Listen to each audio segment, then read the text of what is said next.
रूस और यूक्रेन के बीच पिछले 7 महीनों से जारी जंग अब परमाणु हमले की तरफ बढ़ती नजर आ रही है। रूसी राष्ट्रपति व्लादिमीर पुतिन यूक्रेन समेत अमेरिका और पश्चिमी देशों को परमाणु हमले की धमकी दे रहे हैं, लेकिन यूक्रेन में आम आदमी के लिए पुतिन की धमकी सबसे ज्यादा डरावनी है, क्योंकि यूक्रेन के आम नागरिक लगातार आयोडीन की गोलियां खरीद रहे हैं।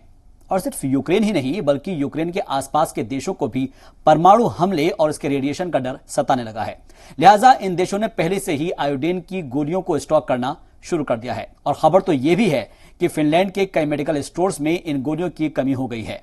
लेकिन सवाल यह है कि क्या आयोडीन की ये टैबलेट्स परमाणु हमले से हुए रेडिएशन के असर को कम करके इंसानों को बचा सकती है? आइए जानते हैं। दरअसल जब कहीं पर परमाणु हमला या फिर उसका रेडिएशन होता है तो उससे निकले हुए रेडियोधर्मी पदार्थ सांस लेने या फिर दूषित भोजन के जरिए शरीर में प्रवेश करते हैं और इसके बाद ये थायराइड कैंसर के खतरे को बढ़ाते हैं। वर्ल्ड हेल्थ ऑर्गेनाइजेशन के मुताबिक बच्चों के लिए ये सबसे ज्यादा खतरनाक होते हैं और इसका असर कई सालों तक रह सकता है, जैसा कि हम आज भी जापान में देख सकते हैं। तो अब सवाल ये उठता है कि क्या सच में आयोडीन टैबलेट्स इंसानों को परमाणु हमले के रेडिएशन से बचा सकती है? तो इस पर एक्सपर्ट्स का कहना है कि पोटेशियम आयोडाइड यानी KI एक तरह के परमाणु जोखिम के खिलाफ खास सुरक्षा प्रदान करता है। दरअसल परमाणु हमले के बाद वातावरण में बड़ी मात्रा में रेडियोधर्मी आयोडीन उत्सर्जित होता है।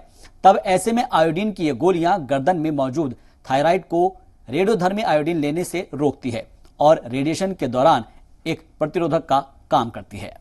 ये वीडियो आप देख रहे हैं जी सलाम के डिजिटल प्लेटफॉर्म पर शाहबाज के साथ। ऐसी ही जानकारी वाली वीडियोस के लिए आप जुड़े रहिए जी मीडिया के साथ।